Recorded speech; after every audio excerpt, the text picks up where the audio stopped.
Good afternoon, everybody. It's Ned over at My Philippine Dreams, N to the E to the D, over at MPD here in the city of gentle people, Dumaguete City, Negros Oriental, the Philippines, 10,000 miles from home. One of the great things about having a YouTube channel is actually having an opportunity to learn about things as you go along. Hopefully, as adults, as human beings, we do try to say that sometimes we can be wrong and admit our faults and our mistakes and our lack of knowledge in certain areas and be willing to listen to other people, get some opinions, and talk to other, even if it's just anecdotal and not objective facts or whatever. And that's one of the great things that just recently happened. I'm going to be talking about a subscriber. His name is Charlie T. I don't know who he is. I get the impression, I think he's 75 years old, or he's in his 70s. I think he's American. I'm pretty sure he lives in Dumaguete City. And he actually left a long post, long comment on the last video that I did. First, he ripped into me about buying Chinese stuff. And if you're in the Philippines and you go shopping for anything in the Philippines, aside from food, and some food is from China, the vast majority, 99.99% of the stuff you're going to be getting is from China. So there's no way around that. But let's get into this. Also, you'll notice in the background, I'm going to try to do this more. You'll notice there's DSLR photographs in the background. Those were taken by me. Some of them were taken by my uyab, my future wife, fiance. And I prefer to show those instead of doing just a talking head video. So instead of looking at my ugly mug, you can look at the photos. So we're going to switch over to that. We're going to intersperse it with some of Charlie T's comments right now. So let's get into this. Okay, so Charlie T starts off with, "Too many of you vloggers, or whatever the term of the week is, are painting a picture of Dumaguete through rose-colored glasses.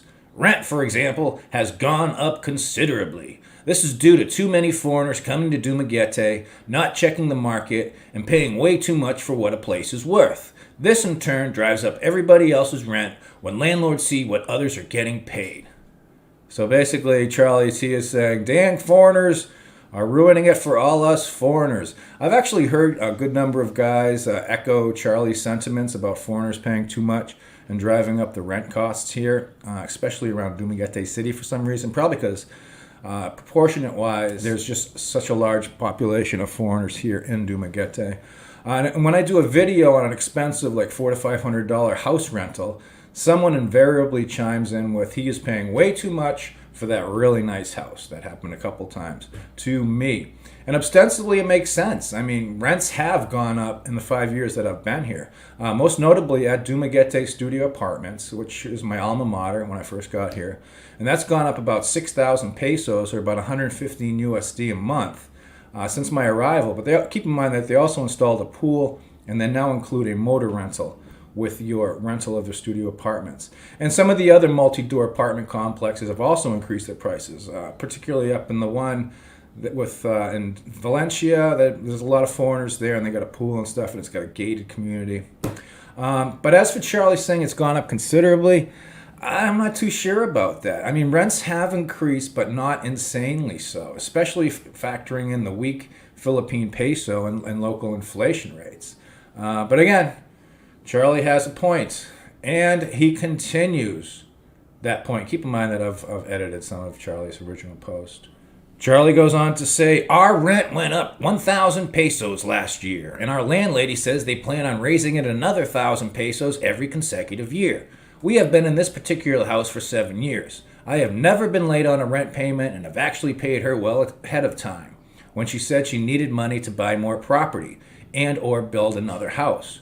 We have also maintained this house to the max. We have replaced all the faucets, all the toilets' internal parts, the locks and doorknobs. We've put in an attic insulation, new water lines and valves, have planted real grass, had the septic tank pumped twice, you name it. The plumbing fixtures and locks that come with it were all cheap. Chinese junk." All right, Charlie's getting into it now. First off, let me just say at this point that all the landlords in the Philippines that I have spoken to, that's just not too many, have told me that they actually like having foreign tenants. They say that the foreigners pay their rent on time and are generally dependable. As for Charlie's rent going up, maybe it's just me, but rent going up, $18 a month over the course of a year isn't unheard of. Inflation does happen. I guess where I am, I've been lucky in the last 5 years. My Rent has only increased by about $36 a month. It's not a deal breaker, and since I like my landlord and he seems to somewhat tolerate me, I am going to stay for the foreseeable future here at Pink House. And finally, to wrap it up, Charlie brings it home with, and we have done much to improve her house. And this is how she rewards us? By raising our rent every year? I know who was behind that, but if I out that it down, it would be too telling. I'm not sure what he means there. My wife and his obsessive compulsive cleaner, and this house and small yard is spotless all the time. She gets up at 4 a.m. to start cleaning every day. Chichai, lesson there. By the way, our electric was 10,082 pesos last month. Our expenses are twice yours, but there are two of us. We do not drink, smoke, or party. We don't even travel. We eat well for health reasons, and we are healthy. I plan on being cremated someday, but not slow roasted in this oppressive heat. I hear you, Charlie. Hence our high electric bill. Let me know how it works out for you after you get married.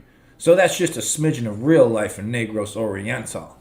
All right, and thanks again to Charlie for taking the time to write this all out. I really do appreciate that. Yowzers, Charlie, on that $193 electric bill. That is rough, and that has got to sting. It also seems a bit high. You might want to make sure that no one is tapping your electric line, as is sometimes known to happen. And as for doing improvements on someone else's house, you can't expect any type of compensation for your time, money, effort in that area. Unless your landlord says that they will pay you back for any specific upgrades that you make, all you're doing is home improvement on someone else's house, which is not a great idea. When I first moved into Pink House 5 years ago, the whole interior needed repainting. It was all peeling and shit. And the tile on the kitchen counter needed to be replaced badly. I ate the costs of the paint and tile because I don't like living in a house with peeling paint or unsightly tile work. The total cost was about $100. That includes the labor for the guys that did the tile. And to me, it was money well spent.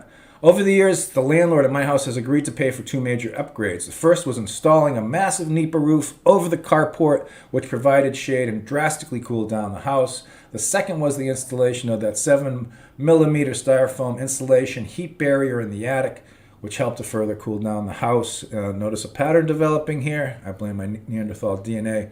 We paid for the materials and labor ourselves and then just didn't pay him rent until it was all paid off. Again, though, you have to ask your landlord and go through the negotiation process. So thanks again to Charlie for taking the time to add his 2 cents to the topic at hand.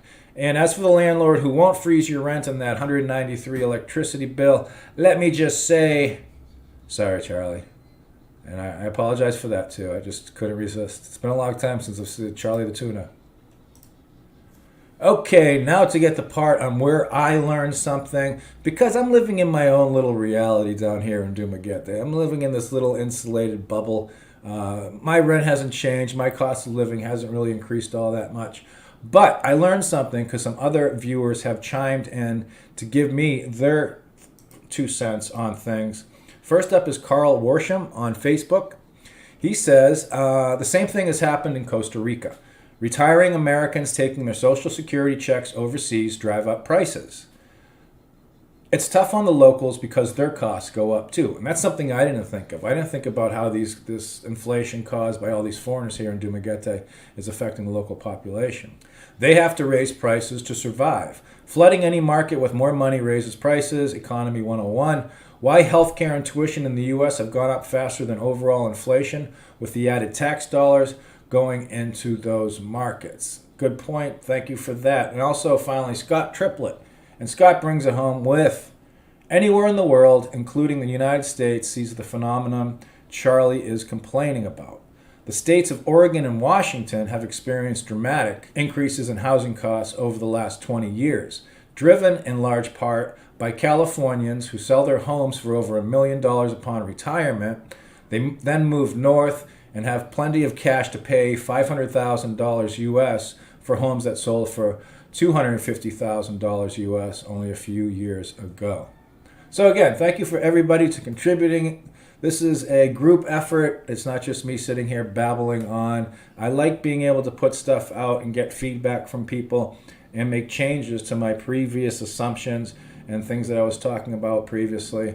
So I'm going to go back and I'm going to change, because I also noticed there was a couple grammar mistakes in that previous article, and I'm going to go back there and change that. So thanks again to everybody. Thank you to Charlie T. I don't know who you are, but thank you. Carl Warsham, Scott Triplett, all the rest. Until next time, this is Ned over My Philippine Dreams. Be well, everybody. Bye. Bridget says hi. Good afternoon.